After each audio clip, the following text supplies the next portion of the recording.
बातमी आहे।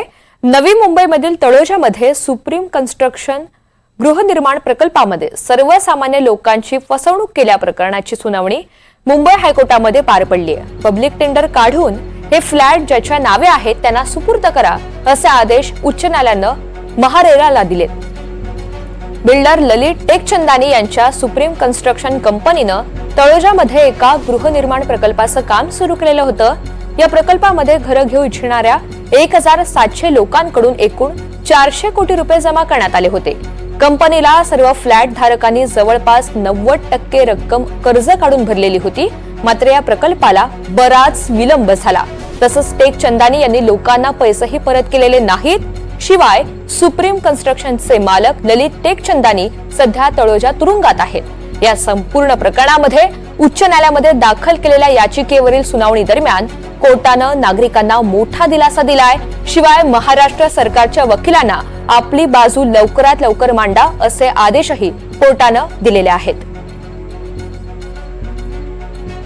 आपण आहोत नवी मुंबईतील तळोजा येथील सुप्रीम कन्स्ट्रक्शनच्या बाहेर। हीच ती बिल्डिंग आहे ज्या कन्स्ट्रक्शन कंपनीने कमीत कमी 1700 लोकांची 400 कोटीची फसवणूक केली होती आणि त्यांच्याने क्लेम सिटी हे नाव त्यांना परत देण्यात आलं। ललित टेकचंदानी यांच्या सुप्रीम कन्स्ट्रक्शन कंपनीने तळोजा येथे एका गृह निर्माण प्रकल्पाचे काम सुरू होते। हे काम जे आहे कोरोना काळामध्ये सुरू झालं होतं।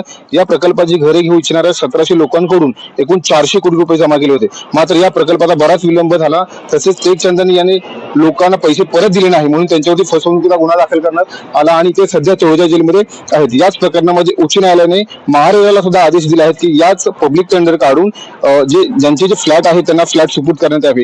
157 फ्लॅट धारक सदनिका धारक हे वकील श्री ॲडव्होकेट हिमांशु कोडे आणि आपल्या युक्तिवादात मांडले होते की मोफाखाली सगळ्यांचं या ठिकाणी रजिस्ट्रेशन झालं आहे आणि हे फ्लॅट धारक त्याचे मालक आहेत। गेल्या 4 वर्षापासून कोणत्याही प्रकारचं बांधकाम इथे सुरू नाही। 900 पेक्षा जास्त फ्लॅट धारक हे सामान्य नागरिक आहेत। सुप्रीम कन्स्ट्रक्शन कंपनीला सर्व फ्लॅट धारकांनी जवळपास 90% रक्कम कर्ज काढून दिली होती। माननीय उच्च न्यायालयाने आदेश दिले आहेत की महाराष्ट्र राज्य शासन वकिलांनी आपली बाजू लवकरात लवकर मांडून त्यांना योग्य ते न्याय मिळवून द्यावा।